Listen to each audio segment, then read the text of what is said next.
दिव्य तेजमयो देवाः महावीरो महाबला ज्ञान गुण भक्ति संगमो श्री हनुमते नमो नमः।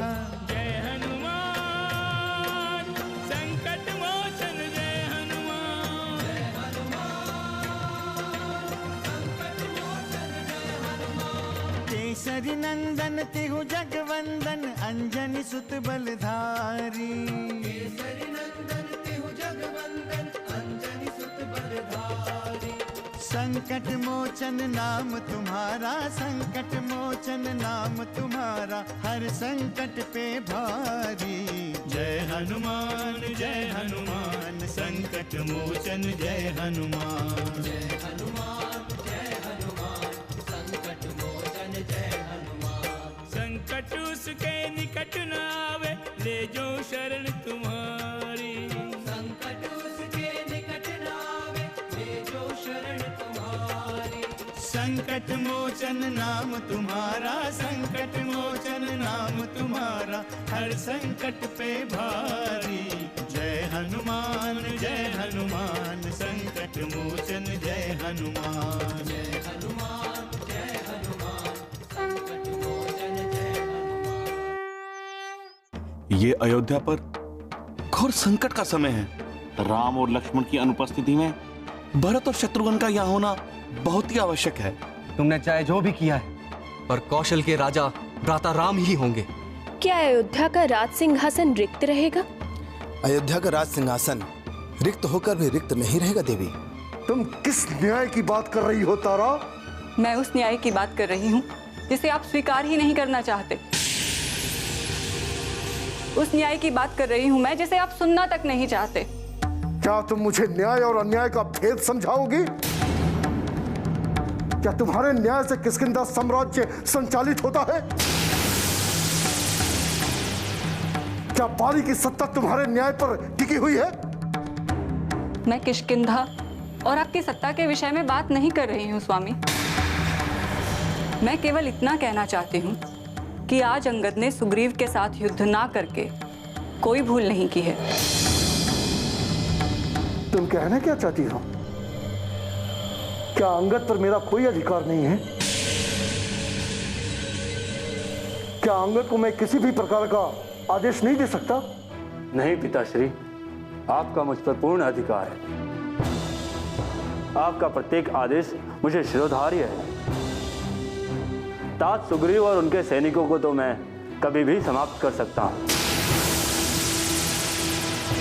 किंतु इसके पूर्व मेरा आपसे निवेदन है, आप तात सुग्रीव को अपने विचारों को प्रकट करने का अवसर दें, उनके विचार सुने। वे आपसे कुछ कहना चाहते हैं, कुछ निवेदन करना चाहते हैं आपसे। हो सकता है कि वो कोई महत्वपूर्ण वार्ता करना चाहते हो आपसे।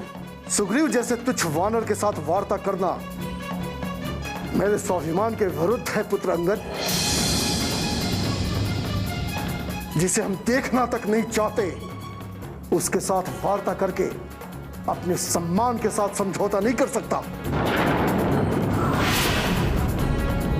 कदापि नहीं कर सकता, कदापि नहीं कर सकता, कदापि नहीं, कदापि नहीं, कदापि नहीं, कदापि नहीं, कदापि नहीं, कदापि नहीं, कदापि नहीं।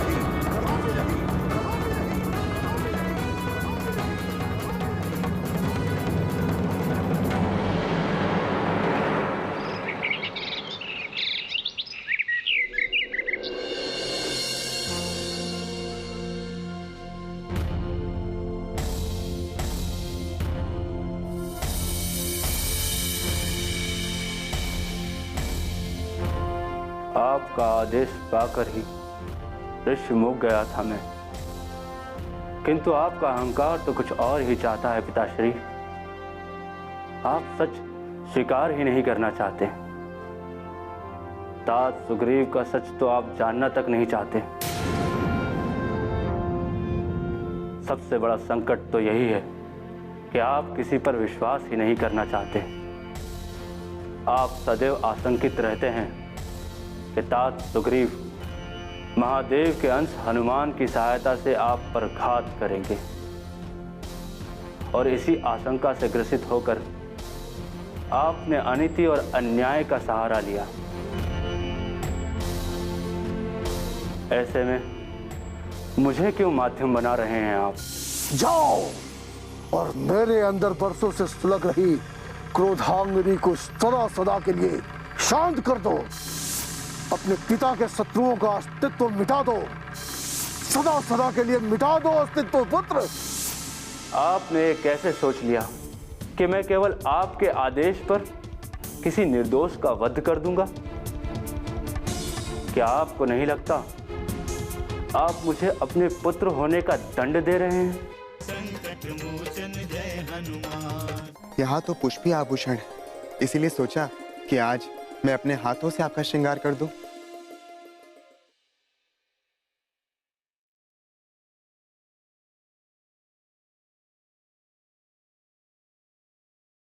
संकट मोचन जय हनुमान।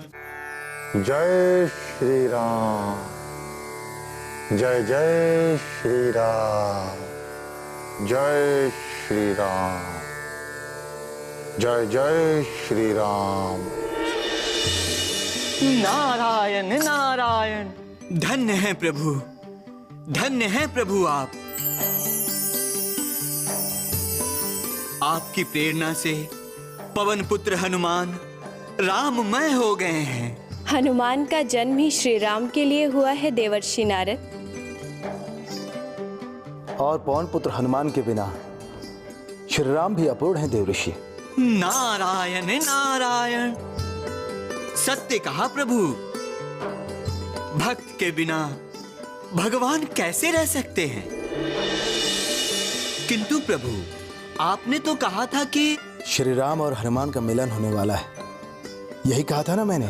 नारायण नारायण। आप तो अंतर्यामी हैं प्रभु, यही कहा था आपने और हम सभी उसी की प्रतीक्षा कर रहे हैं। हमने जो कहा था वही हो रहा है देवऋषि। पहले श्री राम और भरत का मिलन, पुनः हनुमान और श्री राम का मिलन।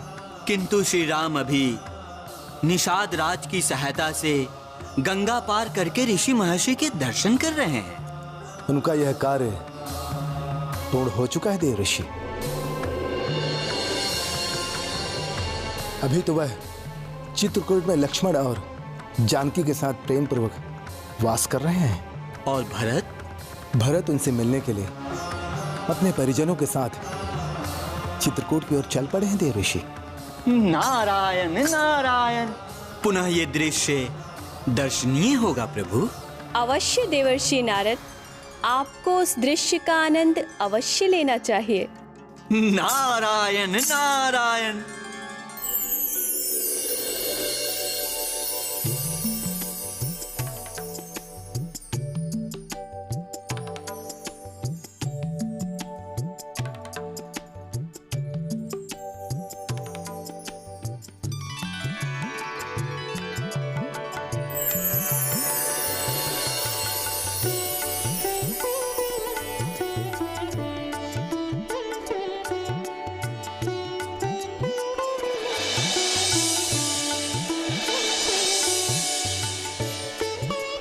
स्वामी, ये आप क्या कर रहे हैं?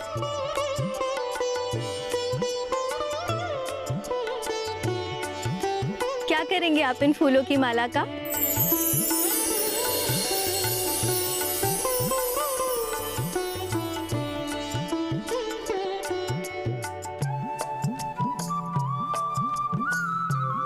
ये पुष्पों की माला तुम्हारे लिए है सीते। किंतु मेरे लिए आपको माला बनाने की क्या आवश्यकता थी स्वामी? सीते, यहाँ तो पुष्पी आभूषण है, इसीलिए सोचा कि आज मैं अपने हाथों से आपका श्रृंगार कर दूं। ये मेरा सौभाग्य है स्वामी। सौभाग्य तो मेरा है सीते। जुबन में भी मैं तुम्हें सुखी एवं प्रसन्न देख रहा हूँ। अयोध्या छोड़ते समय मुझे लगा था कि वनवास बहुत कष्टदायी होने वाला है, किंतु तुम्हारी प्रसन्नता ने संपूर्ण कष्ट मिटा दिए। मेरी प्रसन्नता तो आप है स्वामी। मुझे आपके साथ कष्टों की अनुभूति होती ही नहीं है। पुनः ये सुंदर पेड़ पौधे, नदी, झरने, तालाब और ये मीठी मीठी पंछियों की बोली हमें राजमहल में कहाँ मिलती स्वामी? भैया, भाभी बिल्कुल सत्य कह रही हैं। चित्रकूट का ये वास अत्यंत सुखद है। यदि मेरा वश चलता तो मैं अपना संपूर्ण जीवन यही व्यतीत कर दूं। किंतु माताओं की बार बार स्मृति आती है स्वामी। हम अयोध्या को भुला सकते हैं सीते, किंतु अयोध्या की स्मृतियों को कदापि नहीं भुला सकते। भैया, संबंधों की स्मृतियां कभी हमारा पीछा नहीं छोड़ती हैं। किंतु लक्ष्मण, वन प्रदेश में ये स्मृतियां हमें विचलित भी तो करती हैं। इसीलिए हमें अपनी भावनाओं पर नियंत्रण रखना होगा।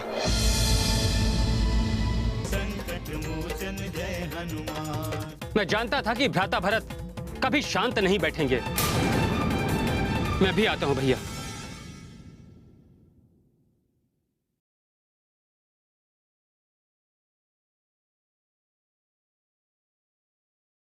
संकट मोचन जय हनुमान।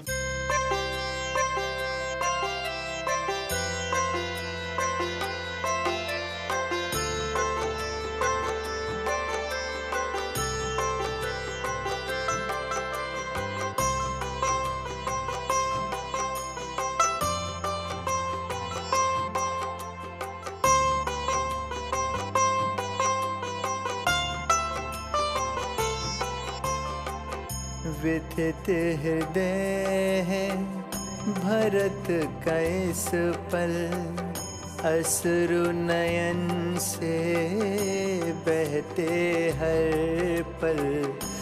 मिलन लगन की बोझिल मन से, भाव से बेहबर भरत चले। अवध चला है, चला सैन्य दल है, राम से मिलने वापस लाने। भारी मन से भरत चले।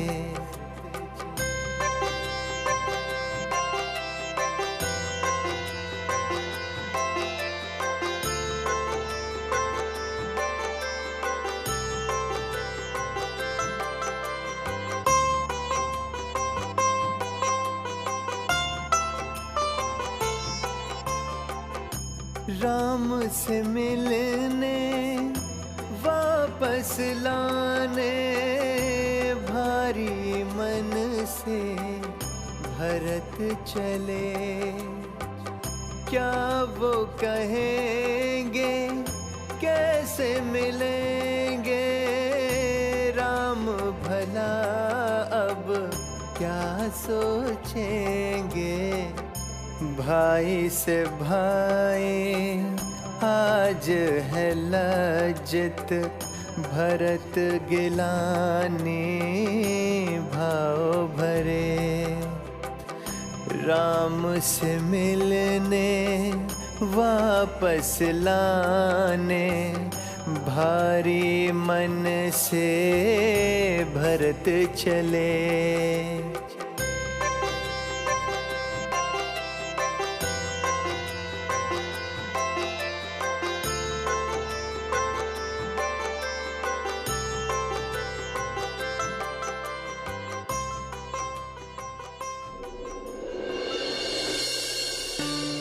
अब आपके मार्गदर्शन से हम शीघ्र ही भैया राम के पास पहुंच जाएंगे।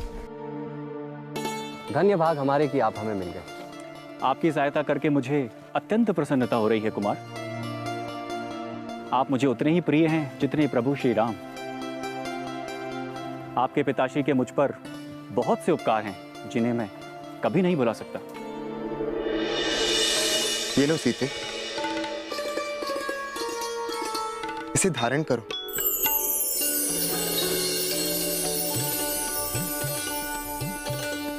ये पुष्पों का हार तुम्हारे लिए है। यदि तुम इसे धारण करोगी तो मुझे बहुत प्रसन्नता होगी।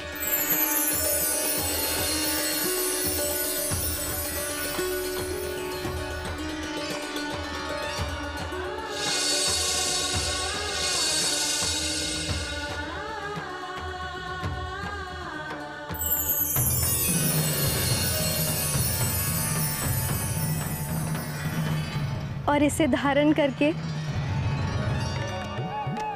मुझे जो प्रसन्नता मिलेगी वो स्वर्ण हार से भी कभी नहीं मिल सकती स्वामी। इसे धारण करके मैं आपके साथ वन विहार को चलूंगी स्वामी। हाँ सीते, आज चित्रकूट की शोभा भी देखने योग्य है।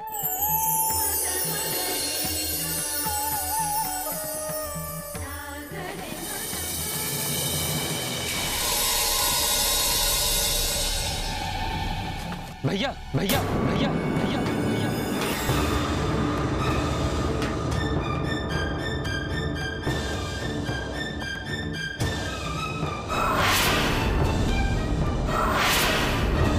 संकट मोचन जय हनुमान। क्या हुआ भरत?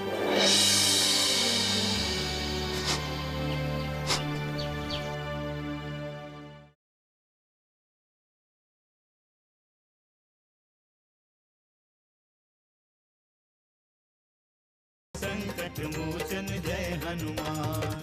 क्या हुआ लक्ष्मण? भैया उधर देखिए भैया, लगता है किसी राजा की सेना आ रही है। किंतु इस वन प्रदेश में किसकी सेना आ सकती है? सीते,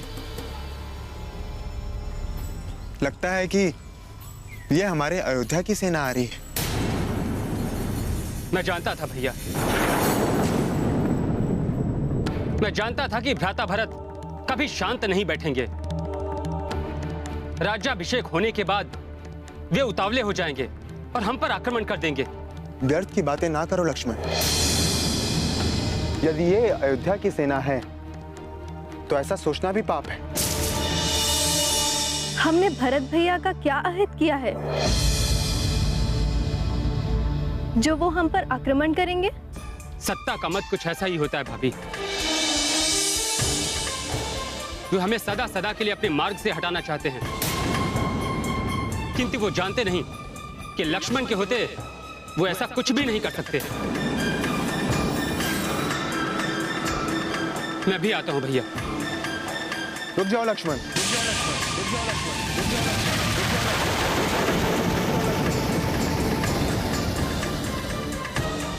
नहीं भैया, नहीं भैया, ऐसी घड़ी में मुझे मत रोकिए, मुझे जाने दीजिए। नहीं लक्ष्मण, तुम नहीं जा सकते। भरत हमारे भ्राता हैं और रघुवंशी भरत हमसे युद्ध करने की कल्पना भी नहीं कर सकते। और सत्य को जाने बिना शस्त्र उठाना उचित नहीं होगा लक्ष्मण। ठीक है भैया, आप थोड़ी ही देर में सत्य को जान जाएंगे।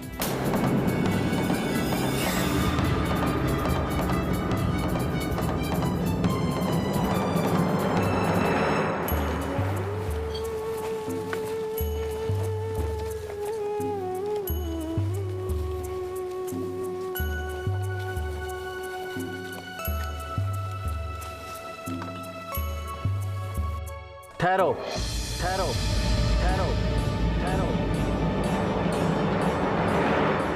यदि भैया माताओं को इन वस्त्रों में देखेंगे तो हो सकता है पिताजी के इस दुख को सहन ना कर सके। अच्छा होगा अपने मिलने के बाद माताओं को उनके सामने उपस्थित करूं।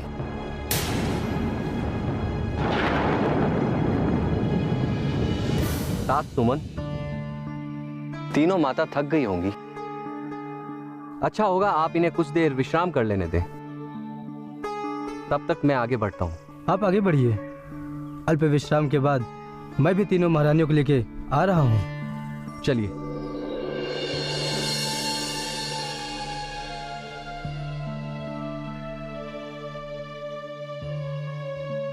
ये रहा चित्रकूट आश्रम।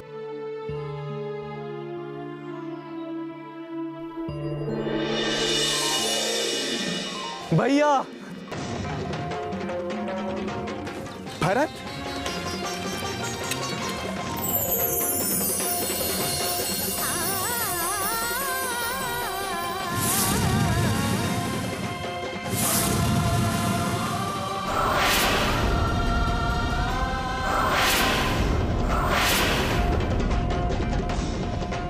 भ्राता भरत।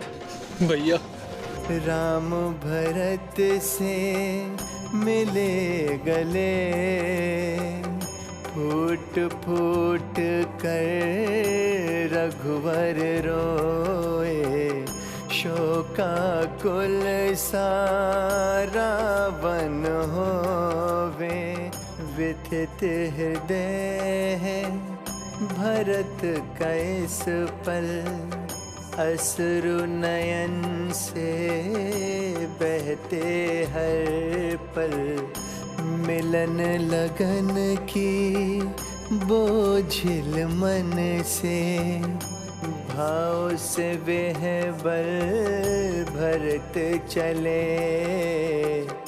क्या हुआ भरत?